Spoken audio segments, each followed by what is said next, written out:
You're listening to hashtag No Filter with Zack Peter. That's me, your naturally platinum blonde pop culture connoisseur.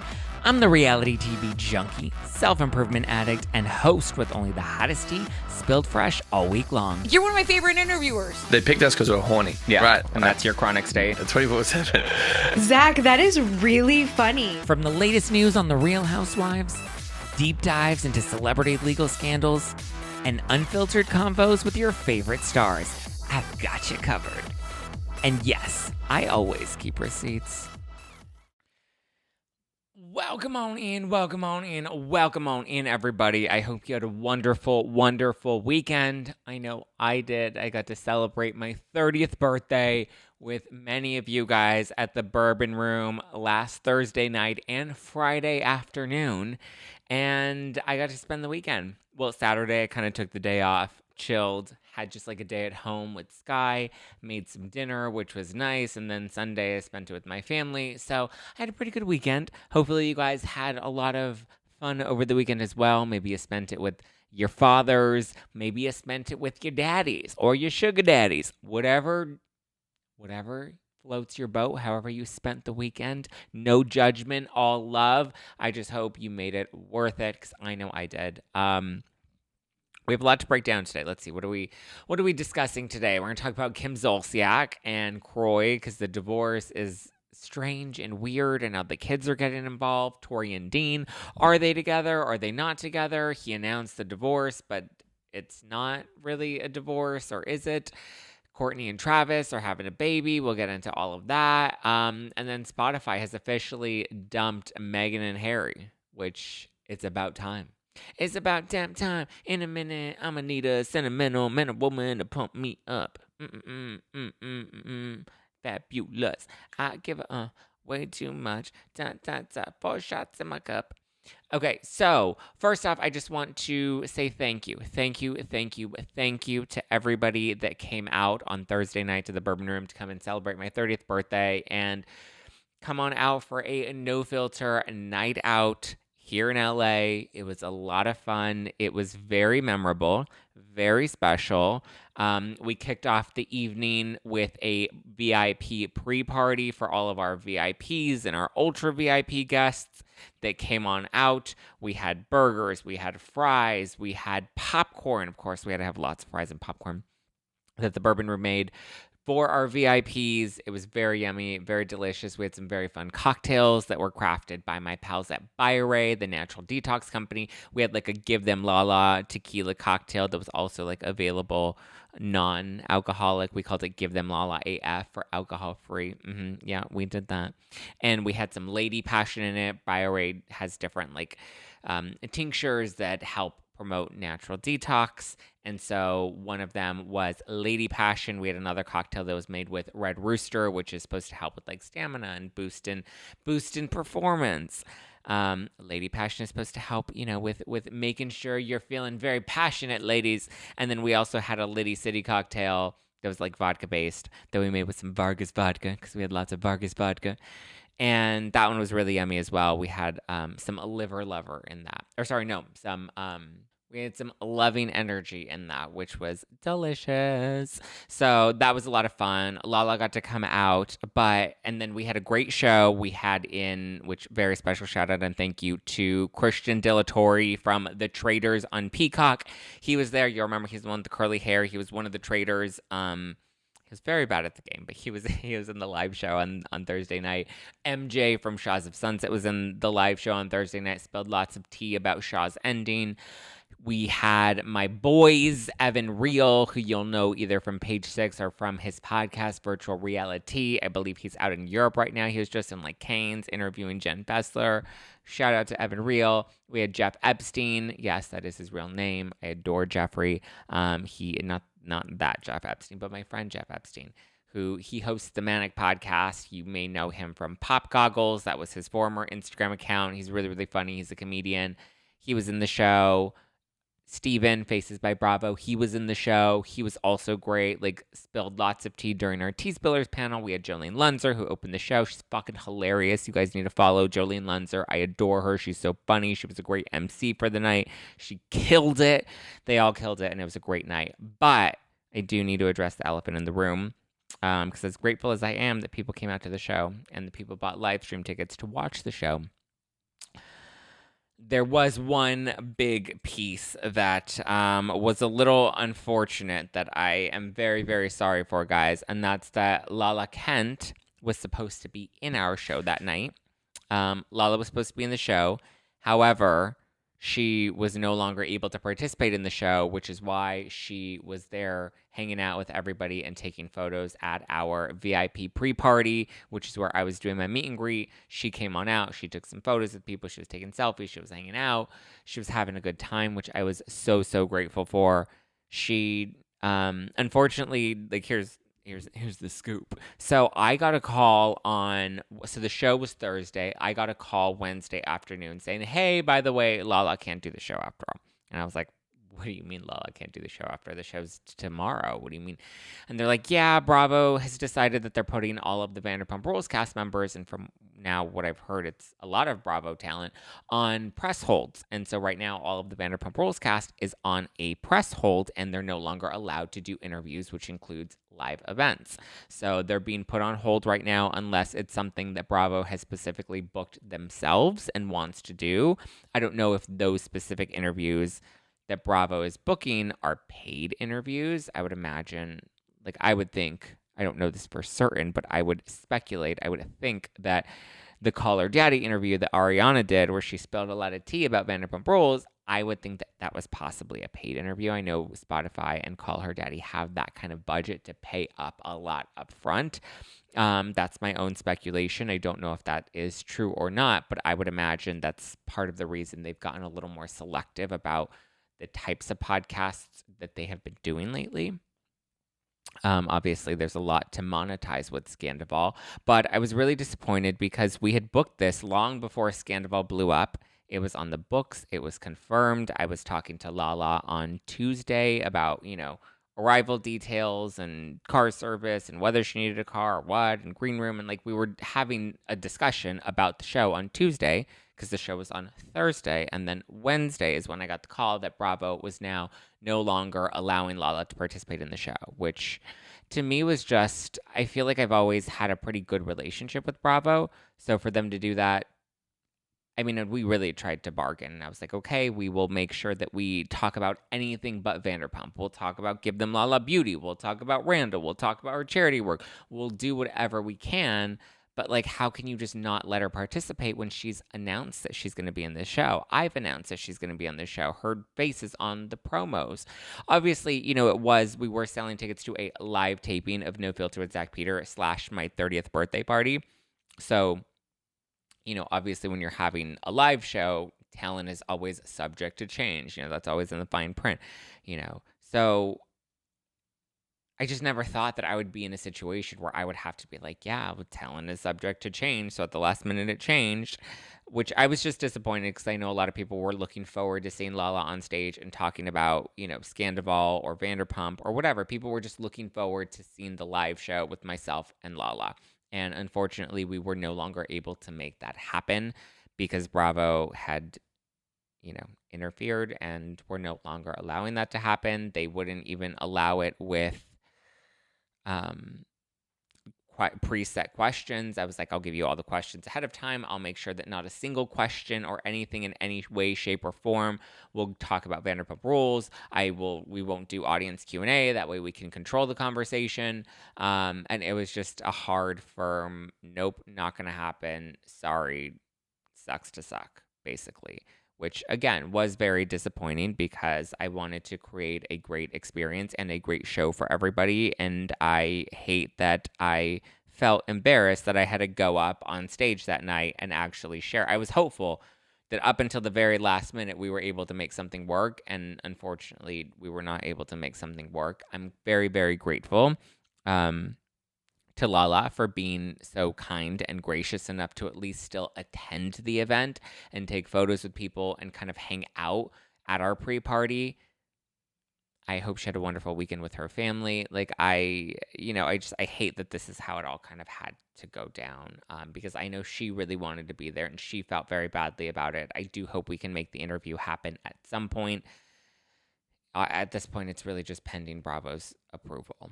But disappointed is a very light way of putting it because, again, I thought I had a great relationship with Bravo, and to see this happen and to have it be such a last minute thing, and for there to be like no wiggle room of like, yeah, you can talk to her, fine, take her on stage for 20 minutes and talk to her about Give Them Lala Beauty, let it be a promotional thing for her brand, something, anything. I didn't understand where that decision came from or why that decision came and why it was so last minute and why there was no wiggle room. But I do just want to say I apologize to everybody that did want to see Lala that night and was not able to. That was not my intention. I wanted to create a great event. I wanted to create a great show.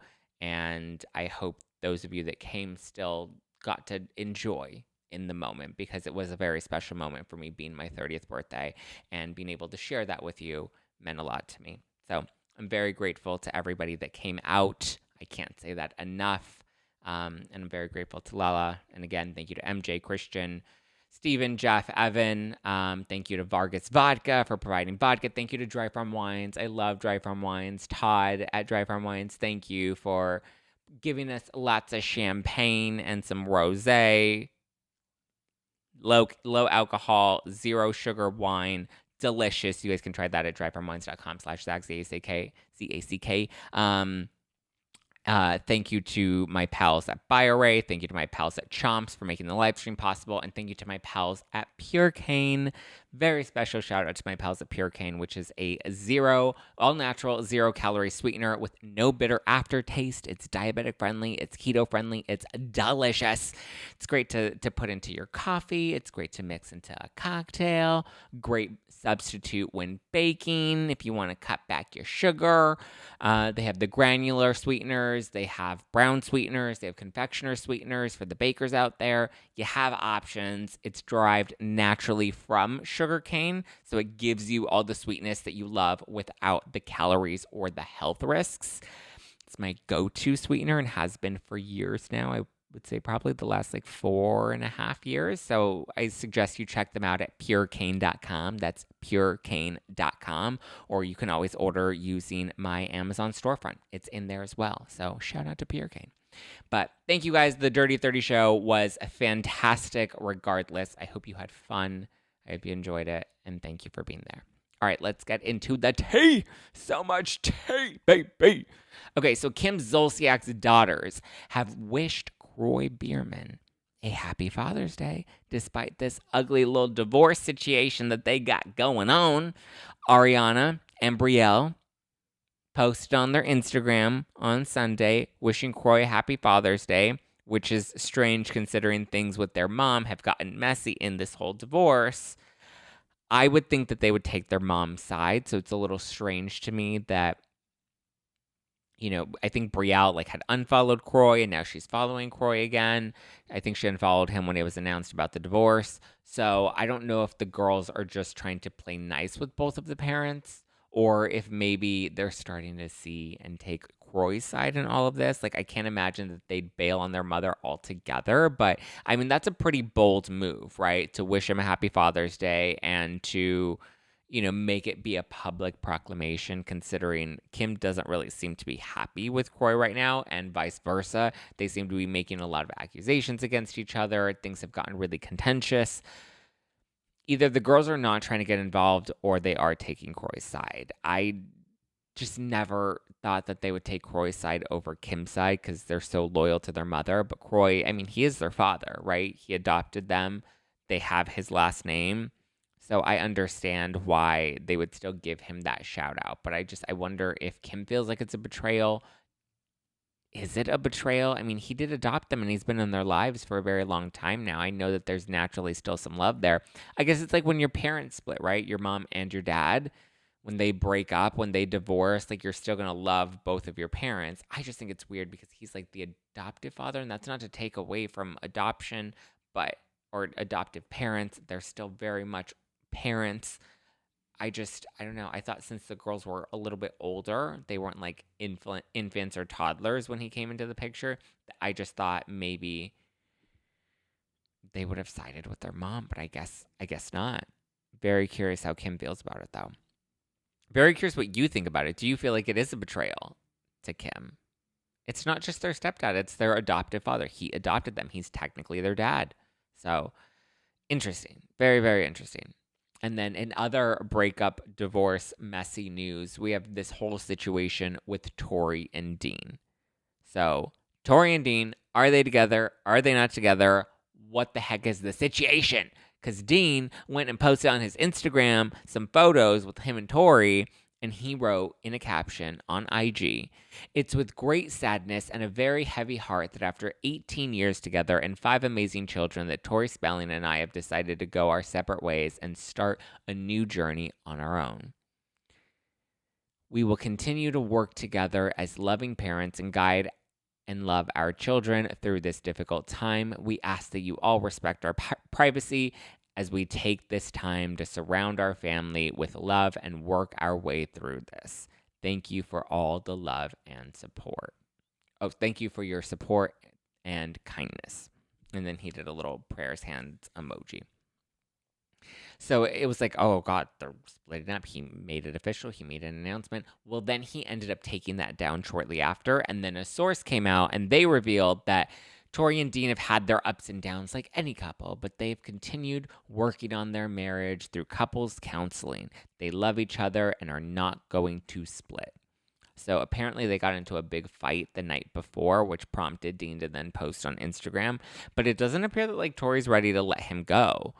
Now, there have been rumors that they've been split for a really long time and that they were their relationship was on the fritz and they weren't doing well. And then I think there were like photos that looked like they were leaving like an attorney's office and it seemed like there were like child custody, something situation going on.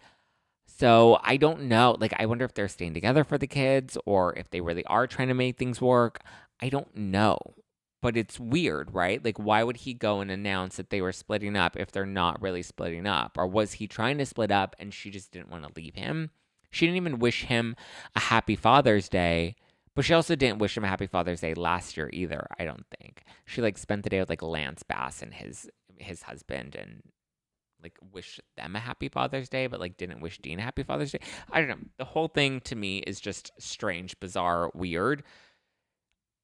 I want them to be together, but like I don't know if I really see them going the distance. Like I thought that they were gonna break up during the whole True Tori era. Remember that when there was that Lifetime show called True Tori, and it was like just like about the relationship and him cheating on her, and that was also just like dark and deep. And we were in their therapy sessions, and it was just so intense and so dramatic. I remember even at the time, Shannon Doherty was like, well, I guess if that's, cathartic for them, it's really intense though, but like, that's crazy. And they were just putting all of their business out there and just like sobbing on camera. So I thought the relationship was done then, and then they made it through that. So it's like, okay, maybe they're going to last. Maybe they're going to ride to the end.